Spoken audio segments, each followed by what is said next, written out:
लेकिन मैं झूठा मोटिवेशन नहीं दूंगा आपको। मैं बात करूंगा रियलिस्टिक अप्रोच पर। मैं कहता हूं 100 पत्थर उछालो, ये मैं आपको दावे से कह रहा हूं, मेरे अनुभव से कह रहा हूं। बोलते ना अत्ता माजी सटकली, वो सटक जाता है वहां पे कि यार ये है क्या, इंग्लिश क्या है। नमस्कार, मैं डॉक्टर संजय कुमार शर्मा स्वागत कर रहा हूं आप सभी का मेरे यूट्यूब चैनल इंग्लिश का प्रोफेसर पे। दोस्तों, परेशान हो आप ग्रामर को लेके। बच्चों में काफ़ी ज़्यादा परेशानी इस बात को लेके रहती है कि सर ग्रामर को हम कैसे सीखें, इसका कोई इलाज है क्या? बिल्कुल इसका इलाज है। अगर आपके पास एक प्रोसीजर है, आपके पास एक प्रोसेस है और आपके पास नियमितता है तो आप सीख सकते हैं। मैं आपसे कुछ ऐसी बातें डिस्कस करने जा रहा हूं जिसको जान के आप में आज आत्मविश्वास आ जाएगा। देखिए, आप किसी भी एग्जाम की प्रिपरेशन करें, आप चाहे एनडीए करें, आप चाहे सीडीएस करें, चाहे आप एसएससी करें, चाहे आप कोई भी स्टेट लेवल की परीक्षा की तैयारी करें, और जहां इंग्लिश अगर आ रही है तो आप क्या कंसेप्ट बनाते हैं, आप क्या करते हैं? आप एक भीड़ की तरफ चलते हैं कि भाई भर्ती आ गई एनडीए की तो एनडीए की तरफ दौड़ पड़े, भर्ती आ गई एसएससी की तो एसएससी की तरफ दौड़ पड़े।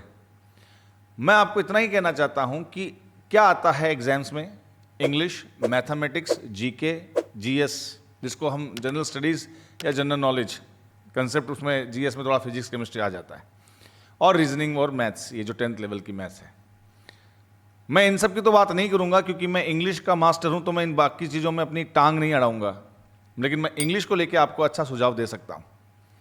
इंग्लिश की जब बात आती है तो एक कंसेप्ट आप बनाइए कि आपको इंग्लिश की तैयारी करनी है, ना कि किसी एग्जाम की। हाँ, वापस सुनिए मैं क्या कह रहा हूं।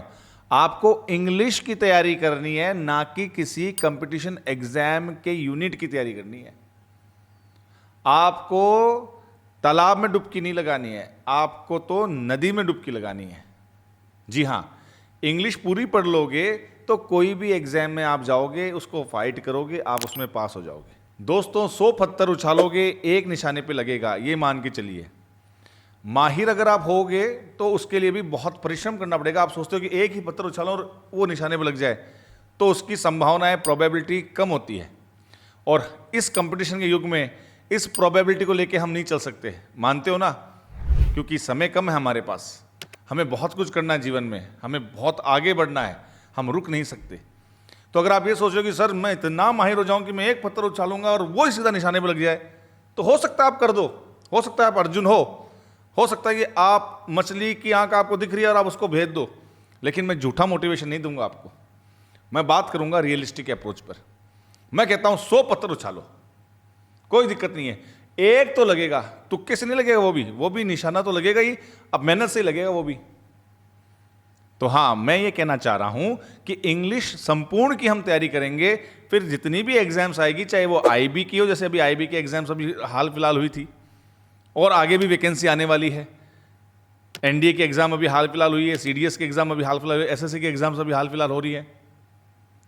तो दिक्कत कहां है? इंग्लिश की तैयारी कीजिए। अब आप बोल रहे सर हम चलो इंग्लिश पढ़ लेंगे, हमने वो चैप्टर पढ़ लिए, तो सर कुछ तो डिफरेंस होगा। वो डिफरेंस मैं बताऊंगा, आपका इंग्लिश का प्रोफेसर बताएगा आपको। अंतर आता है दोस्तों किसमें? क्वेश्चंस पैटर्न में।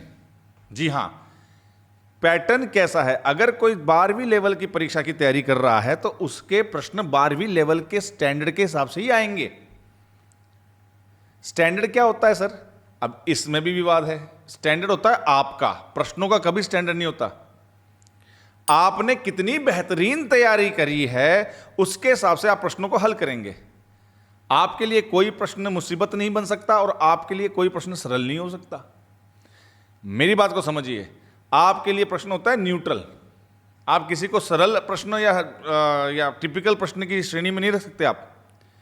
आपके लिए क्या न्यूट्रल कैसे?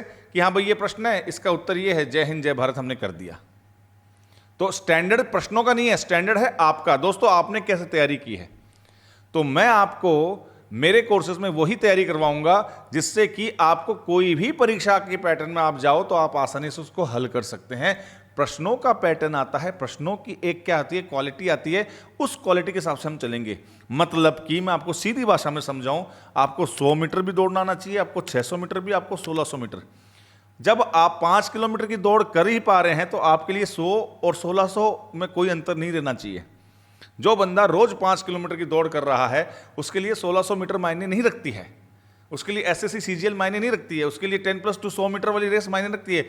उसको तो दौड़ना है, उसको तो वो 5 किलोमीटर दिख रहा है। तो थोड़ा सा हम अपने लेवल को बढ़ाते हुए चलेंगे, लग जाएगा महीना भर। और दोस्तों 6 महीने की तैयारी में अगर आपका इंग्लिश के पेपर को आप अच्छे से क्रैक कर पा रहे हैं आत्मविश्वास के साथ, तो दिक्कत कहां है मुझे ये बताइए आप कि परेशानी कहां है। प्रोसेस से तैयारी कीजिए और सारे काम आपके आसान हो जाएंगे। ये मैं आपको दावे से कह रहा हूं, मेरे अनुभव से कह रहा हूं, मेरी लंबी जो दौड़ मैंने की है उसके हिसाब से कह रहा हूं, क्योंकि दौड़ता वही है जो रेस का घोड़ा होता है, और मैं आपको रेस का घोड़ा बनाऊंगा। मेरी बात को समझिए आप। चलिए आज इसी क्रम में कुछ बातें हम जान लेते हैं जो आपको परेशान करती है। एक छोटी सी बात हम पढ़ेंगे आज, लाई, LIE। लाई क्या होता है सर? लाई का मतलब झूठ। बिल्कुल, लाई का मतलब झूठ होता है, लेकिन लाई का मतलब झूठ बोलना भी होता है। तो देखिए, पहली बात, लाई संज्ञा भी है और लाई क्रिया भी है। एक अंतर तो ये हो गया, लाई का मतलब झूठ भी होता है, लाई का मतलब झूठ बोलना भी होता है। अब बात आती है, 3 चीजें अलग रखते हैं, इसको तो साइड में कर दीजिए। ये तो हो गया क्लियर कि झूठ की बात जहां आएगी वहां पे झूठ और झूठ बोलना नाउन और वर्ब के रूप में काम में आ गया, हटाओ इसको। अब आ जाओ दूसरी बात पे। दूसरी बात को करने के लिए क्या आएगा? पहले आएगा लाई, फिर आया ले, और फिर आया दोबारा लाई। अब इनकी वर्ब फॉर्म्स हम देखते हैं। लाई, ले, लेन, पहली जो थी लाई, ले, लेन। दूसरा जो मैंने ले बोला उसकी वर्ब सुनिए, ले, लेड, लेड। तीसरा लाई, लाइड, लाइड। अब इन तीनों में से एक को हम हटाएंगे। जो तीसरा वाला जो लाई है वो है झूठ वाला, झूठ बोलने वाला, तो उसकी तो होगी लाई, लाइड, लाइड, उसको हटा दीजिए, झूठ वाला हो गया क्लियर। अब कंफ्यूजन कहां बचा? लाई, ले, लेन, ले, लेड, लेड। अब आप देखिए, जो लाई के बाद जो ले बोला वो एक शब्द हो गया, और इधर जो ले आया वो भी सिमिलर हो गया। इसका मतलब क्या हुआ? ये ले और ये ले एक ही हो गया। यही है जड़ कंफ्यूजन की कि सर ये ले है क्या। अब इनका अर्थ समझिए बड़े प्यार से। जो ऊपर वाला लाई है वो है लेटना, लाई, ले, लेन। क्या है? लाई, ले, लेन, इसका अर्थ क्या हुआ? लेटना। दूसरा जो है ले, लेड, लेड, इसका अर्थ क्या हुआ? ले का मतलब देना भी होता है और ले का मतलब रखना भी होता है। तो ले मतलब रखना, ले का बेसिक अर्थ तो रखना ही है। मेरी बात समझ गए आप? रखना क्या हुआ? रखना। तो ऊपर वाला लाई क्या हो गया दोस्तों? लेटना, और नीचे वाला जो ये ले हो गया ये क्या हो गया? रखना। तो जो लाई ऊपर वाला जो लाई है लेटने वाला, उसकी सेकंड फॉर्म भी क्या है? ले है। और जो रखना वाला जो उसकी जो फर्स्ट फॉर्म है वो भी क्या है? ले। तो वो कंफ्यूजन अपना बस इसको दूर कर देते हैं। सीधी सी गणित यही है कि लाई का अर्थ हो गया लेटना और ले का अर्थ हो गया रखना। तो जो रखने की वर्ब फॉर्म है वो क्या है? ले, लेड, लेड, कहानी खत्म। और जो लाई जो लेटना है उसकी सेकंड फॉर्म होगी ले, और थर्ड फॉर्म होगी लेन, जिसका अर्थ क्या हो गया दोस्तों? क्या अर्थ हो गया? इसका अर्थ हो गया लेटना। बात समझ में आ गई? कितना सरल है। दिक्कत कहां आई?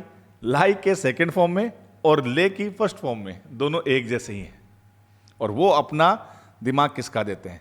बोलते हैं ना अत्ता माजी सटकली, वो सटक जाता है वहां पे कि यार ये है क्या, इंग्लिश क्या है। अब चलिए इनको उदाहरण से समझते हैं।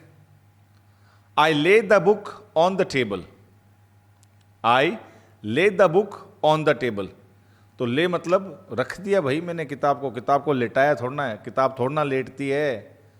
I lay the book on the table, मैंने पुस्तक को रखा, मैंने पुस्तक को रखा टेबल के ऊपर।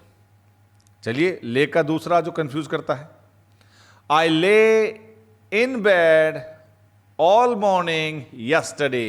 ये मैंने क्या लगाया है? यस्टरडे। इसका मतलब ये second form of the verb तो है। और यहां पे आया मैं पूरे दिन भर कल लेटा रहा बेड में। तो लेटा रहा, लेटना, सेकेंड फॉर्म यस्टरडे, लेटने के संदर्भ में आ गया लेटा। और ऊपर वाला जो टेबल वाला था वो क्या था? रखना। हो गया सरल काम, कितना आसान है। बाकी आपको लिखा हुआ दिख रहा है, रिटन और ओरल कम्युनिकेशन आपको दिख रहा है, तो अच्छे से आपको समझ में आ गया होगा। ऐसे ही वीडियो अगर और आप चाहते हो तो कमेंट ज़रूर कीजिए। आपके कमेंट से मुझे थोड़ा सा साहस इसलिए मिलता है कि मेरे बच्चे समझ पा रहे हैं और मैं ऐसे ही वीडियो बनाने के लिए और प्रेरित होता हूँ। इंग्लिश का प्रोफेसर को खुद भी सब्सक्राइब कीजिए और दोस्तों से भी करवाइए। बात सब्सक्रिप्शन की इसलिए है कि जितने बच्चे सीख पाएंगे मेरे लिए उतना ही अच्छा है। मेरे 20 साल के अनुभव, मेरे पता नहीं कितने ही बच्चे कहाँ कहाँ पोस्टेड है, वहाँ तक मेरी ये वीडियो जाएगी, उनको भी खुशी होगी और जब वो जुड़ेंगे और मुझे कहेंगे सर मैं यहाँ से आपका वीडियो देख पा रहा हूँ, मेरे लिए वो भी खुशी होगी।